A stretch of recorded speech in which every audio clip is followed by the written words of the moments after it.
मला पहिल्यांदा संधी मिळाली ती शाळेत बालवाडीत असताना. तर त्या मॅडमनी मला धोब्याचा रोल दिला होता आणि एक मुलगा राजाचं काम करत होता. तर धोब्याच्या रोलमध्ये मी, अरे उंदरा मी तुला देणार नाही काहीच, तुला धुवून वगैरे असं मी मोठ्याने म्हणालो. तो जो राजा होता तो, अरे कोण आहे रे तिकडे, त्याला जरा शिपायांनो या. तर मॅडमनी एक दिवस 2-3 दिवस पाहिलं आणि एक दिवस म्हणल्या, 1 मिनिट तू धोबी आहेस ना, मोठा आवाज आहे तुझा, नाही तू राजा हो. आणि तो जो राजा त्याला धोबी दिला आणि मग मी राजा झालो त्याच्यामध्ये. आता ती माझी सुरुवात होती. पण मग तू काही शिक्षण घेतलंस का अभिनयाचं? कसा शिकलास तू? नकला खूप चांगल्या करायचो लहानपणी. त्या नकला करता करता मी फक्त लोकांना पाहत गेलो. आणि ते पाहता पाहता मी फक्त जे काही मला त्यांच्यातली एखादी लकब असेल, बोलणं असेल, तसं शिकत गेलो. मला खरा जो अभिनयाचा जे इंजेक्शन मला टोचलं ना, ते माझे दशरथ सिंग गुलाब सिंग परदेशी नावाचे सर होते मला शाळेमध्ये. त्यांनी संस्कार केले पथनाट्याचे, प्रसंगनाट्याचे आणि इतर अनेक गोष्टी त्या मास्तरांनी आमच्याकडून करून घेतल्या. तिथे खरे नाटकाचे संस्कार झाले. 9वी 10वी मी जरा नाटकात वाया गेलेला मुलगा होतो. तर पर्सेंटेज काही फार नव्हते, तरी 11वी 12वी सायन्स घेतलं आणि पुन्हा कॉलेजला अंजुमन इस्लाम. मग 12वी नंतर कळलं की आपलं हे क्षेत्र नाही सायन्स. मग FY BCom केलं नाईट कॉलेज, कारण घरात गरज होती पैसे कमावण्याची. मग तिथेही खरं तर काही मिळालं नाही. मग मामाचं दुकान चालवायचो आणि इलेक्ट्रिकची कामं करायचो मी. मग आमचे जे दशरथ सिंग गुलाब सिंग परदेशी सर आहेत, ते एकदा दुकानावर आले, मला म्हणाले की तू नाटक काही करत नाहीस का? मी पुण्यात राहून सुद्धा मला माहीत नव्हतं की बालगंधर्व सारख्या ठिकाणी नाटकं होतात. का आमच्या घरातले कोणी जात नसत, घरात वर्तमानपत्र सुद्धा येत नसे, तर माहीत नव्हतं. मग अचानक वासुदेव पाळंद्यांना भेटायला गेलो. त्यांनी सांगितलं की मी तुझा परफॉर्मन्स 4 वर्षापूर्वी पाहिला होता, तू उत्स्फूर्त आहेस वगैरे वगैरे. मग मी एक ग्रुप जॉईन केला. नाटकाचा ग्रुप जॉईन केला तर पैसे तर घरात यायला हवेत, म्हणून मग म्युझिक ऑपरेट करायला लागलो, लाईट्स करायला लागलो नाटकातले, की ज्याला टेक्निकल टीमला 50 रुपये का होईना मिळतातच. मग ते करता करता मग एक दिवस नाटकाची संधी मिळाली. आणि मग कुठली होती ती संधी? सतीश तारेच्या नाटकामध्ये वासूची सासू नावाचं नाटक होतं, त्यामध्ये मी म्युझिक ऑपरेट करायचो. एक दिवस टूर नावाचं नाटक त्याचा प्रयोग होता आणि तो म्हणला, हेही बघून ठेव रे पोरा, जरा तुला वाजवायला बरं पडेल. तो मी बसलो होतो. 12:30चं नाटक, 1:15 वाजला तरी नाटक काही सुरू व्हायला तयार नाही. मग कळलं की एक सिंधी मुलाचं काम करणारा मुलगाच आलेला नाही आहे. तर ते म्हणले, आपण एक काम करूया, प्रेक्षकांना काय कळते, सिंधीचा तो पोर्शन तो कट करूया, त्याचं म्युझिक काही वाजवू नका, आपण त्याच्या व्यतिरिक्तचं नाटक करूया. ठरलं. गण सुरू झाला आणि तेवढ्यात एक मुलगा खाली आला. मी बसलो होतो म्युझिक क्यू बघायला. तो मला म्हटला की तुला वरती बोलवलंय. मी वर गेलो आणि तिथे कळलं सौरभ पारखे नावाचा एक मुलगा होता, ज्याला जनरल माहिती होतं की मी एक मिमिक्री वगैरे काहीतरी करतो. तो म्हटला 8 डायलॉग आहेत, करतोस का काम? मी म्हटलं करतो. पहिल्या अंकात 4 डायलॉग, दुसऱ्या अंकात 4 डायलॉग, आणि मी घेतली एंट्री स्टेजवर. आणि मी म्हणालो ते डायलॉग आणि आला लाफ्टर. आणि तो पहिल्यांदा कॉन्फिडन्स मिळाला. तो सगळ्यांना वाटलं, अरे हा तर भारीच माणूस दिसतोय. पण तसं काही नव्हतं. तो सौरभ पारखे बिचारा मला म्हटला की तुला 3 Cheers नावाचं नाटक करतोय, मी मुंबईला जायचंय. तोपर्यंत मी ठरवलं होतं की मुंबईला जायचं. एवढ्यात हाच म्हणाला की मी मुंबईला जातोय, नाटक करतोय, त्यात एक काम आहे, तू करशील का? म्हटलं हो, आनंदाने करीन.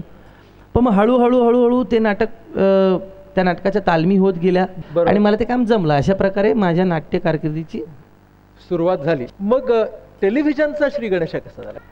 कामं नसताना काय कोणीही म्हटलं ना, जरा इथे जा ऑडिशन द्यायला, तिथे जा, पैसे हवे असतात, काम हवं असतं, तसं ऑडिशन द्यायला गेलो होतो एके ठिकाणी. मग एक स्वराज नावाची एक सिरियल होती, ज्यात सगळे क्रांतिकारक होते. त्यात एक काहीतरी हो गया हमारा काम हो गया, हमने बस जला डाली, असं एक वाक्य होतं. मला एवढं मोठं काम होतं, त्यासाठी 2 दिवस बसून मग ते काम वगैरे केलं. तो पहिला एक्सपिरियन्स. पण सगळ्यात चांगला एक्सपिरियन्स टेलिव्हिजनवरचा जे कुणालाही माहीत नाही, विजय पाटकर नावाचे नट तुम्हाला माहिती असतील. मला त्यांनी 2 एपिसोडचा मेन रोल, म्हणजे विजय चव्हाण, आणखी काही लोक आणि मी, आणि माझा मेन रोल त्या अख्ख्या एपिसोडमध्ये, की मी बाई होतो आणि मी कसा फसवतो त्यांना वगैरे वगैरे.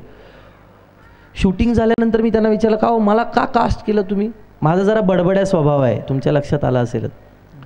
तर मी शिवाजी मंदिरला कोणाशी तरी गप्पा मारत होतो. ते म्हणाले, मी असं पुढे होतो आणि मी फक्त बघितलं, हा दिसायलाही बरा आहे मुलगा आणि भाषा शुद्ध आहे याची, याला बोलवा. मला भाषेचं प्रेम लहानपणापासूनच आहे खरं तर.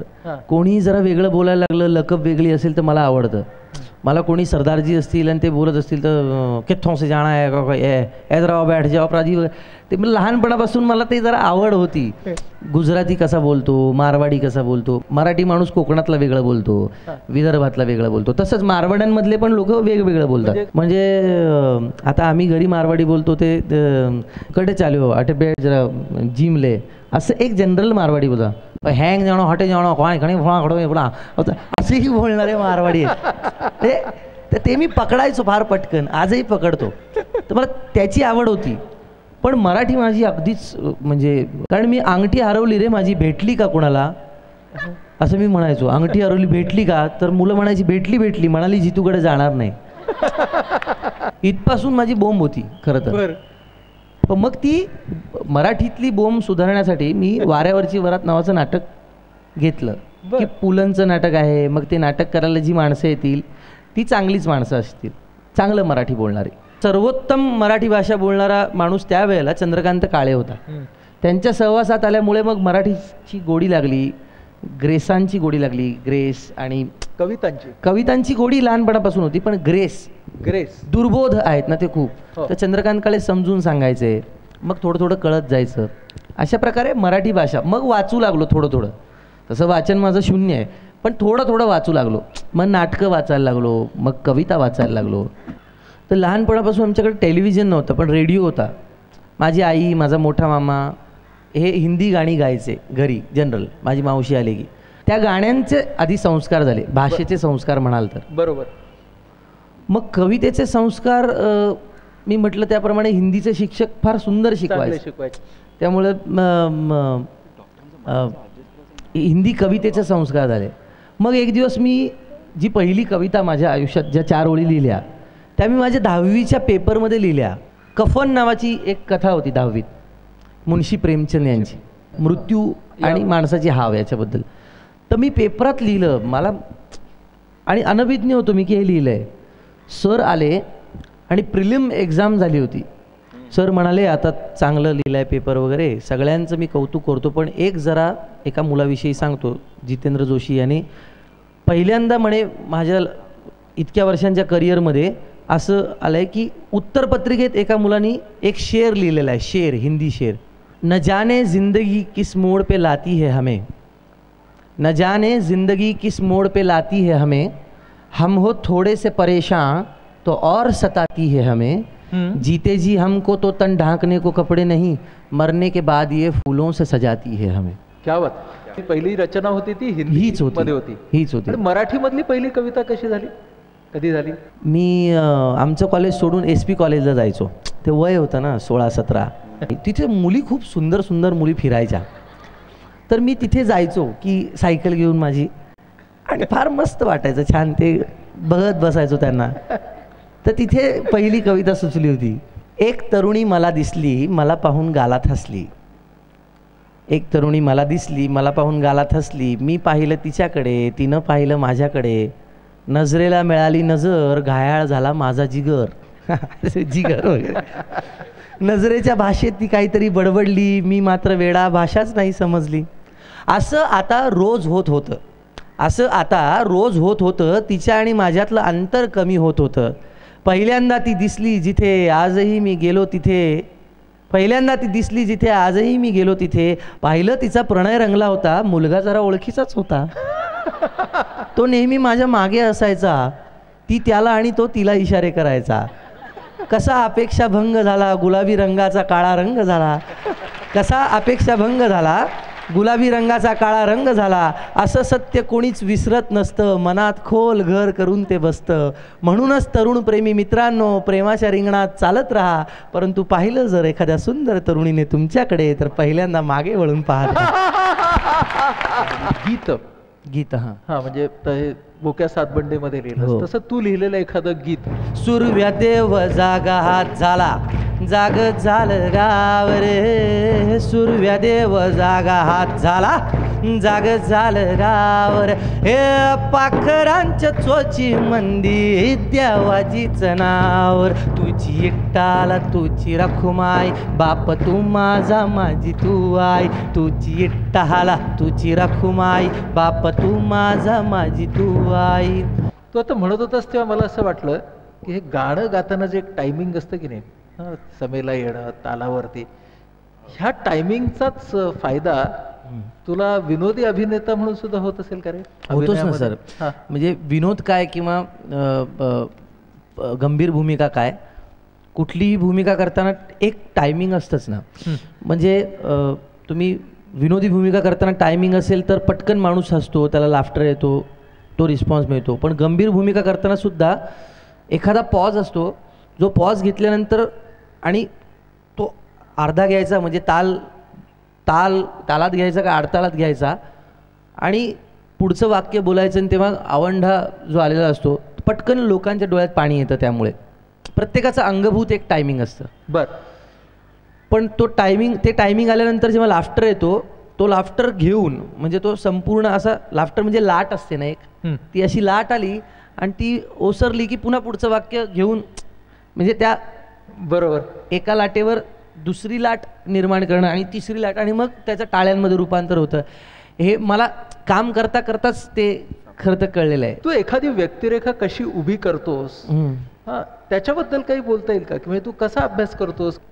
मुक्काम पोस्ट बोंबिलवाडी केलं होतं तेव्हा त्यातला जो बबन होता तो काही केला सापडे ना. पण मग मी विचार केला की 1857 किंवा त्या काळी लोक कसे ड्रेस घालायचे, त्या काळी टोन काय असेल. आता हाच आपण जे बोलतोय, हा जो सीन असता नाटकात कोणी लिहिलेला, तर मी कुणाशी बोलतोय, त्या व्यक्तीचं समाजातलं स्थान काय, त्या व्यक्तीचं त्याचा हुद्दा काय आहे, ती व्यक्ती माझी कोण आहे, माझे बाबा आहेत का डॉक्टर नाडकर्णी, किंवा ते माझे मित्र आहेत का, किंवा मित्र असले तर ते कुठपर्यंतचे मित्र आहेत की मी त्यांच्या पटकन खांद्यावर हात टाकून थाप मारून मी त्यांच्याशी बोलू शकतो का जनरल आत्ता 2 मीटिंग्स झालेल्या आहेत. आणि मी कोण आहे, मी कुठल्या बॅकग्राऊंडमधून आलेलो आहे, मी कोण आहे, समोरची व्यक्ती कोण आहे, आत्ता दिलेली सिच्युएशन काय आहे, आणि याचं फळ काय मिळणार आहे, सरतेशेवटी याची फलश्रुती काय आहे या सीनची, या सगळ्या गोष्टींचा विचार एक बॅक ऑफ द माइंड असतं. बाकी चुकल्यानंतर दिग्दर्शक असतोच की सांगायला. बरोबर. तर एवढंच मी करतो. एवढाच तू विचार करतोस. पण कधी कधी असं होतं का रे की गंभीर प्रसंग असेल त्याच्यातून खरा विनोद निर्माण होतो रंगमंचावरती, आणि कधी कधी विनोदी प्रसंग असेल तर तो फार गंभीर होतो, अशाही काही गफलती घडतात का? ऑल दी बेस्ट नाटक तुम्ही पाहिलं असेल बहुतेक लोकांनी. नाटक आम्ही करत होतो इंदोरला. तर तेव्हा खरं तर इथे धोधो चालणारं नाटक आणि हसतायत लोक, मरतायत लोळून. इंदोरला पहिल्या अंकात काही लाफ्टरच येईना, असं सगळं होतं. घाबरलेलो आम्ही.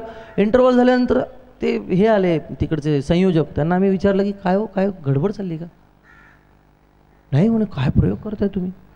तर ते म्हणाले की, मी म्हटलं मग हसत का नाही? म्हणे हसं कसं अहो, एक बहिरा, एक मुका, एक आंधळा आहे, तुमच्या व्यंगावर हसायचं होय आम्ही. तर आम्हाला अनाऊन्समेंट करावी लागली, हे विनोदी नाटक आहे, कृपया सगळ्यांनी हसून त्याचा लाभ घ्यावा, असं ते आहे. आणि कधी कधी गंभीर प्रसंगात विनोद निर्माण होतो. म्हणजे आम्ही एक गंभीर प्रसंग करतो, मी विक्रम गोखलेंसोबत नकळत सारे घडलेमध्ये काम केलं होतं. गंभीर सीन चालू आहे, खूप विक्रम काका रडतोय, आणि बाई तुम्हाला मी सांगतो आज जे झालं आहे माझ्या आयुष्यात, आणि लोकांच्या डोळ्यात खरं तर पाणी यायला सुरुवात होते. आणि पटकन काय झालं, असा विक्रम काका विचार करा, असा अभिनय करतोय. आता काय असं स्टेजवर खाली काही माईक असतात आणि वर लटकवलेले असतात, ते तुम्हाला दिसत नसतात. आणि बोलता बोलता तो असा आला ना, बक्कन एक लाईट, म्हणजे असं बोलता बोलता भाई तुम्हाला काय असं. याच्यात काय झालं, तुम्ही हसलात, पटकन लाफ्टर आला. पण मोठा नट त्यालाच म्हणतात ना की विक्रम गोखलेंनी पुढची 2 वाक्य अशी घेतली अशा आवाजात की पुन्हा पब्लिक शांत झालं आणि सरते शेवटी रडलंच. म्हणजे ह्या सगळ्या लोकांच्या कडून तू शिकत? हो, मी शिकत असतो सर. मी विंगेत उभा राहतो. तर मी एक तर मुळात मला स्टेजवर लाफ्टर आल्यानंतर तो कसा घ्यायचा, पुढचं वाक्य कसं बोलायचं, हे संतोष मयेकरने शिकवलं. त्यानंतर स्टेजवर असताना फार प्रामाणिकपणे आणि चोख काम कसं करायचं, आपलं काम न बदलता. ते AC नसेल, लाईट ऑफ झाल्या, मग प्रेक्षक तुम्हाला हवा तो रिस्पॉन्स देत नाही, प्रतिक्रिया देत नाही, हसत नाही, तरीसुद्धा आपण किती भिडायचं त्या प्रसंगाला, हे अरुण नलावडेंकडून शिकलो. विक्रम गोखलेंकडून हे शिकलो की सतत तुम्ही शब्दप्रधान असलं आपलं मराठी नाटक तरी सतत बोललं गेलंच पाहिजे असं नाही. जे बोललं गेलं पाहिजे ते स्पष्ट शब्दोच्चार त्याला हवेत आणि शिवाय त्याच्यामध्ये जे विराम आहेत ते विराम कसे ओळखायचे हे जस्ट म्हणजे थोडंसं सांगतोय की हे शिकलोय मी त्या माणसाकडून. तुझ्या आत्ताच्या नवीन रोलकडे आपण येऊया. हा जो होम मिनिस्टरचा रोल तुला आता मिळालेला आहे. मला मुळात अँकरिंग किंवा सूत्रसंचालन कशाला म्हणतात हे मला आजही माहीत नाही. मी फक्त माणसांशी गप्पा मारू शकतो, मला माणसांना बोलतं करता येतं आणि मला स्वतःला बोलतं होता येतं. आपल्याकडे बहुतेकदा स्त्रियांना कितीही कोणीही मी म्हणतो की बँकेतली मॅनेजर जरी असेल तरी घरी आल्यानंतर पोळी वाढण्याचं काम हे स्त्रीलाच करावं लागतं किंवा घरची काही एखादी गोष्ट जागेवर असेल तर ते स्त्रीलाच विचारलं जातं. तर ऑलरेडी आपल्याकडे शिक्षित समाजात सुद्धा स्त्रीवर एवढ्या जबाबदाऱ्या आहेत तर त्यांना होम मिनिस्टरमध्ये जनरली ज्या बायका येतात ज्या वहिन्या येतात त्या बिचाऱ्या अशा असतात की त्यांना कधी बाहेर पडण्याचा मोकाच मिळालेला नसतो. त्यामुळे त्या अत्यंत फुलून गेलेल्या असतात, मोहरून गेलेल्या असतात. त्यांना काहीतरी करायची इच्छा असते. त्यांची ती वेळ फार सुंदर जावी, त्यांना फार बरं वाटावं असं मी हे धरतो आणि मी त्यांच्या नवऱ्यांना छळतो शक्यतो. म्हणजे की त्यांची खेचतो मी जास्त. मग खेचणे हे काही मुख्य उद्देश नव्हे त्यातला, पण त्या बिचार त्या बायका ज्या आहेत त्यांना कुठे एवढा वेळ असतो आणि काय असतं त्या सगळ्या रांधावाडा उष्टी काळा त्याच्यातनं त्यांना जितकं जास्त मला फील गुड फॅक्टर देता येईल तेवढा मी देण्याचा प्रयत्न करतो. एखादा उत्तम परफॉर्मन्स जेव्हा तू करतोस उत्स्फूर्तपणे छान दाद मिळते तेव्हा तुला काय वाटतं मनामध्ये? मला असं वाटतं की मला जर मृत्यू यायचा झाला तर मला त्या क्षणी यावा. म्हणजे माझ्या डोक्यात माझ्या कानामध्ये ती वाहवा असावी. पण तरीसुद्धा सांगू का प्रेक्षक टाळ्या देतात हे देतात याच्याहीपेक्षा मला खूप जास्त काय आवडतं की एक दिवस एक आजीबाई खूप म्हाताऱ्या 80ला टेकलेल्या आजीबाई त्यांनी येऊन माझ्या डोक्यावर काही कारण नसताना हात ठेवला, चेहऱ्यावरनं हात फिरवला. मुला खूप मोठा हो असं त्या म्हणाल्या. याची मोजदादच मी कशात करू शकत नाही. मला ते फार आवडतं. मला पोट तिडकीनं काम केल्यानंतर पोट तिडकीनं एक बोलणारा माणूस जर समोर आला तर असं वाटतं की हां म्हणजे मला काही येत असेल नसेल मला ठाऊक नाही, पण ह्या माणसाला मी काही क्षण आनंद दिला ना मला फार मजा. मला सेंटर ऑफ अट्रॅक्शन व्हायला आवडतं सर. मला आवडतं. माझ्या घरात सुद्धा मी गेल्यानंतर मित्रांमध्ये मी गेल्यानंतर मी असं लवचुंबकासारखं सगळ्यांनी बघितलं पाहिजे माझ्याकडे. हां, पण मला वाटतं ही जी स्वतःकडे लोकांनी बघावं ही जी इच्छा आहे ह्या इच्छेला तू एक क्रिएटिव्ह असं वळण दिलंस. त्याच्यामधून तुझी म्हणजे ते झालं. हा झालं मी काही झालं तू काही नाही केलंस. पण हा जो तुझा मी काही नाही केलं आणि तरीही हे नकळत सारे घडले असं जे तू म्हणतोयस ना त्याच्या मागे खरं तर खूप मोठा अर्थ आहे की तू ते करतोस. परंतु मगाशी तो मॉडेस्टी अर्थात नम्रता ही जरी तू नाही म्हणालास तरी ती तुझ्यामध्ये आहे. आणि मला वाटतं हे खूप छान उत्स्फूर्ततेला जर नम्रतेचं कोंदण असेल तर ती उत्स्फूर्तता कधीच बेलगाम होत नाही. वा. पण कधी कधी असं होतं की अत्यंत अध्यात्माकडे आणि शून्याकडे जाणाऱ्या गोष्टी डोक्यात येतात. काहीच नाही मी म्हणजे उदाहरणार्थ तू जानता है ये प्यास मेरी तेरी दुआ में है आस मेरी मैं सोचता हूँ मैं जानता हूँ तू पालता है हर सांस मेरी. सूरज तेरा ही दरिया है राज तू ही है जरिया तेरा ही सब कुछ तूने दिया है हूँ कौन मैं क्या मैंने किया है करता बयां तू मैं आवाज तेरी. असंही वाटतं. आणि कधी कधी असं वाटतं की आता मी शाहरुख खान, आता मी डॉन आहे या जगातला, किंवा आता मला सगळं पाहिजे. दिल भी जिद पर अड़ा है एक बच्चे की तरह, या तो सब कुछ उसे चाहिए या तो कुछ भी नहीं. तसं आहे सर काहीतरी माहीत नाही. पण एक मात्र निश्चित आहे की ही भावना नेहमी घडतंय, काहीतरी कोणीतरी करवून घेत आहे आपल्याकडून. ही भावना सतत आहे. मला वाटतं आपण तुझ्या त्या 26/11च्या कवितेकडे येऊया. सरणावरची आग अजूनही विझली नाही, मुले पोरकी शहिदांची हो निजली नाही, निलाजऱ्या लोकांचे जगणे अप्पल पोटी, मने कोरडी रक्तानेही भिजली नाही. आग लागली अवतीभवती मनात पण ठिणगीही नाही. आग लागली अवतीभवती मनात पण ठिणगीही नाही. अब्रू स्वाभिमान चिरडला कितीक किड्यासम फुटले ती गणतीही नाही. सहिष्णुतेचा बुरखा घेऊन जगतो आम्ही, सहिष्णुतेचा बुरखा घेऊन जगतो आम्ही, मरण ओढतो अजूनही आमची जिरली नाही. निलाजऱ्या लोकांचे जगणे अप्पल पोटी, मने कोरडी रक्तानेही भिजली नाही. मला वाटतं तू आता आमचा सगळ्यांचाच मूड एका अशा पातळीला आणलायस आणि तोही तुझ्या उत्स्फूर्ततेचाच एक आविष्कार आहे की कधी तू आम्हाला हसवलंस आता आणि आता बघता बघता तू आमच्या सगळ्यांच्या डोळ्यामध्ये पाणी सुद्धा आणलंस. सगळ्यात महत्वाचं असं की तू आम्हाला अंतर्मुख केलंस आणि कलाकार जेव्हा समोरच्यांना अंतर्मुख करतो तेव्हा कलाकार म्हणून तो खूप मोठा असतो, तो खूप चांगला असतो.